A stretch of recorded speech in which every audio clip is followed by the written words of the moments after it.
అమ్మ నమస్తే. నమస్తే అమ్మా. అమ్మ తదాస్తు దేవతలు ఉంటే సాయం సంధి వేళ మనం మాట్లాడుకునేటప్పుడు ఏదన్నా మంచి కానీ చెడు కానీ వాళ్ళు దీవిస్తారని వాళ్ళు తదాస్తు అనేస్తారని అది జరిగిపోతుందని వింటూ ఉంటాం. అసలు ఇది ఎంతవరకు నిజమంటారు? ఉన్నారని మన వాళ్ళ విశ్వాసం అమ్మా. ఉం. ఆ, చారణులు మొదలైనటువంటి పేర్లతో వీళ్ళని మనం చెప్పుకుంటూ ఉంటాం. ఆహా. అంటే ఆకాశ మార్గంలో అలా తిరుగుతూ ఉంటారట. వాళ్ళు ఎప్పుడూ కూడా మంచి జరగాలని, మనకి మంచి జరగాలని కోరుకుంటూ తథాస్తు తథాస్తు తథాస్తు అంటారు. అంటే అట్లాగే అగుగాక, అట్లాగే అగుగాక, అట్లాగే అగుగాక అని. దీనికి ఇంగ్లీష్లో కూడా తగిన మాటే ఉంది, సోబీయిట్. క్రైస్తవ సంప్రదాయంలో సోబీయిట్, లేకపోతే దాన్ని ఇంకొంచెం బిబ్లికల్ లాంగ్వేజ్లో చెప్పాలంటే ఆమెన్. దానికి కూడా అర్థం అదే. అదే అందుకని ఏదైనా ఒక మంచి భావన కనుక ఉన్నట్టయితే అది అట్లా జరగాలి అని అంటూ ఉండేటటువంటి మాట. అటువంటిది అనేవాళ్ళకి ఈ ఈ మంచి జరగాలని కోరుకునేటటువంటి భావనలు ఏవైతే ఉన్నాయో వాళ్ళకి అధిదైవతాలుగా మనం తథాస్తు దేవతలు అంటే తథాస్తు అంటూ ఉంటారు కనుక ఆ శక్తులకి ఆ తథాస్తు దేవతలని పేరు పెట్టుకున్నాం. సాధారణంగా చారణులు మొదలైనటువంటి వారు ఆకాశ మార్గంలో నిరంతరం సంచరిస్తూ ఉంటారని, వాళ్ళనే తథాస్తు దేవతలు అంటూ ఉంటారని మనకు మన పెద్దవాళ్ళు చెప్పినటువంటి మాట. వీళ్ళు ఎక్కువగా సంచారం చేసేటటువంటి సమయం అసుర సంధ్య వేళ. అంటే మిగిలిన సమయాల్లో లేరని కాదు, కానీ ఆ సమయంలో మరీ ఎక్కువగా అనిపిస్తారు. అంటే పగలు వెళ్ళి రాత్రి వచ్చేటటువంటి సంధ్యా సమయం ఏదైతే ఉందో ప్రదోషము అంటారు దాన్ని. ఆ సమయంలో కానీ మిగిలిన సమయాల్లో కానీ ఉంటుంది. అంచేత వాళ్ళ మాట అవుతుంది. వాళ్ళు ఎప్పుడు అవ్వాలి అని కోరుకుంటూ ఉంటారు కనుక వాళ్ళ నోటితో అన్న మాట అవుతుంది. అలా అయ్యేటటువంటి సమయంలో మనం మంచివి అనుకుంటే బాగుంటుంది కదా. అది అమ్మ, పురాణ ఇతిహాసాల్లో దీనికి సంబంధించి ఏదైనా ఒక కథ కానీ ఒక ఘట్టం కానీ ఏమన్నా ఉందా? చారణులు తిరుగుతూ ఉంటారని ఇది మనకి సుందరకాండలో హనుమ లంకా దహనం చేసిన తర్వాత తోక చల్లార్చుకుంటూ ఆలోచిస్తాడు, ఎంత తప్పు పని చేశాను నేను, కోపం చెయ్యంది ఏముంటుంది, నేను లంక మీద కోపంతో నా తోక తగలబెట్టారని చెప్పి లంకనంతా తగలబెట్టాను కదా, సీతమ్మ వారు కూడా ఇక్కడే ఉంది కదా, ఆవిడకి ఏమన్నా హాని అయితే నేను చేసిన పని ఏమైపోయినట్టు, వృధా కదా, అసలు ఇవన్నీ ఎందుకు చేసినట్టు అని తనకు వచ్చిన కోపాన్ని గురించి తనే ఆత్మవిమర్శ చేసుకుంటూ ఉంటాడు.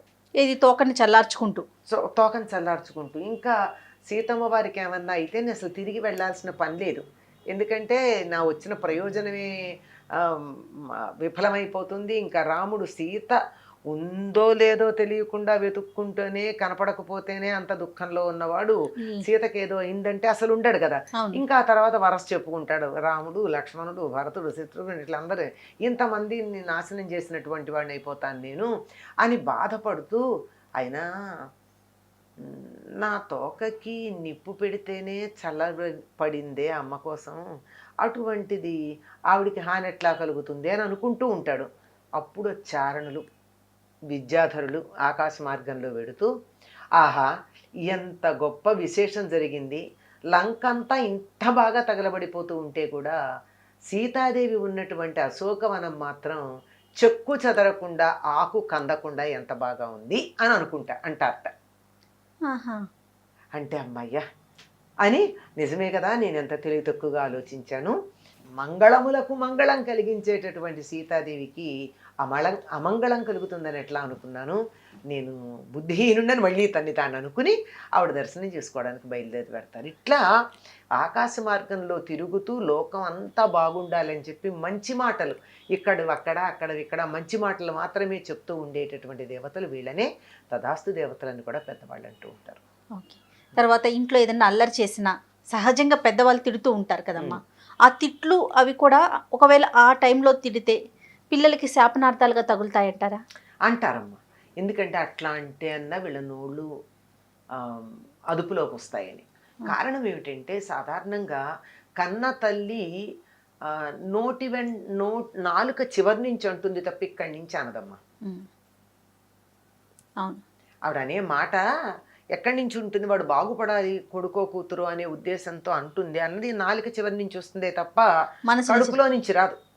కనుక మా తల్లి తిడితే పని చెయ్యదు అని అంటారు కానీ ఒకటే మాట నిరంతరం నిరంతరం నిరంతరం అంటూ ఉంటే మాత్రం అది అవుతుంది, అయ్యే అవకాశం ఉందంటారు.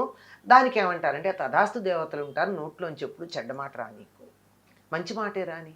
వాళ్ళు తథాస్తు అట్లే జరుగుగాక అన్నారు అనుకోండి, నీకు పరీక్షల్లో మంచి మార్కులు వస్తాయి చదువుకో, మంచి మార్కులు వస్తాయి చదువుకో అనాలి కానీ నువ్వు మార్కులు రావు నువ్వు చదవకపోతే. రెండిటికి ఒకటే అర్థం.